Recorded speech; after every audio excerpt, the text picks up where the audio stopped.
Përma, zëtë Kadriu, falemderit. Falenderoj shumë për gatishmërinë. Ande, cilat janë detajet e fundit që vinë rreth kësaj vrasje tragjike në gjykatën e apelit pikërisht të gjyqtarit dhe plagosjes së 2 personave të tjerë? Në radhë parë kjo është një ngjarje tepër e rëndë që ne duhet ta marrim në konsiderat, ta analizojmë me kujdes të gjithë faktet. Nuk ishte ndodhur që brenda sistemit gjyqësor në Shqipëri të ndodhte një vrasje e kësaj natyre që gjyqtari me detyrë të humbasi jetën pikërisht në vendin e punës ku ai jep vendimet. Kemi pasur një rast të ngjashëm, është vrarë një tjetër gjyqtar në vitin 2010 apo 2011 mos gabohem dhe është vrarë në rrugë, nuk ka qenë në ambientet e punës, por përsëri është një vrasje gjyqtare, kjo ishte edhe më e rëndë. Ngjarja ka ndodhur rreth orës 15:30 minuta, teksa gjyqtari po jepte vendimin për një palë, e cila, domethënë, për një proces i cili kishte 2 palë, por njëra palë në këtë histori që ishte edhe pala që qelloi nuk po favorizoi. Po humbiste pretendimin, pra, ose le të themi të drejtën mbi një pretendim për një pronë që pretendonin se trashëgonin prej disa vitesh një kalvar proplasjesh që kishte nisur në dyert e drejtësisë që në vitin 2012.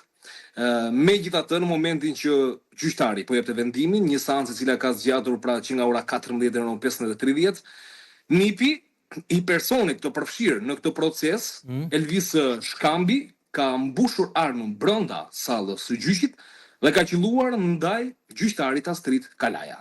Astrid Kalaja është gjyqtari i apelit i cili humbi jetën tragjikisht sot në këtë ngjarje të rëndë. Autori më pas ka qelluar edhe ndaj palës kundërshtare ku kanë mbetur plagosur babë bir, Ragib dhe Elvis, kanë përshtypjen Elvis Kurtaj, po për të qenë korrekt me emrat, por që janë jashtë rrezikut për jetën.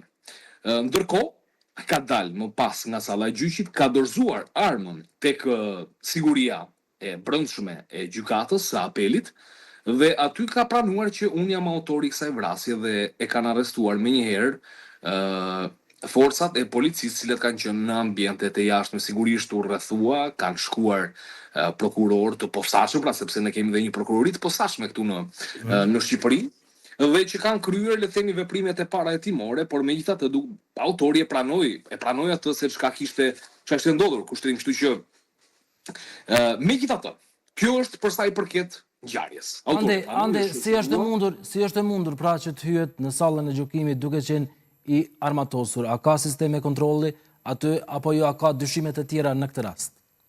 Shiko, sisteme kontrolli ka, kushtrim, sepse duhet të kuptojmë që në të gjitha gjykatat që ne kemi ka një metal detector, që është ai detektori metalit, njësoj si kundër çdo kush prej nesh hyn në një aeroport dhe kontrollohet.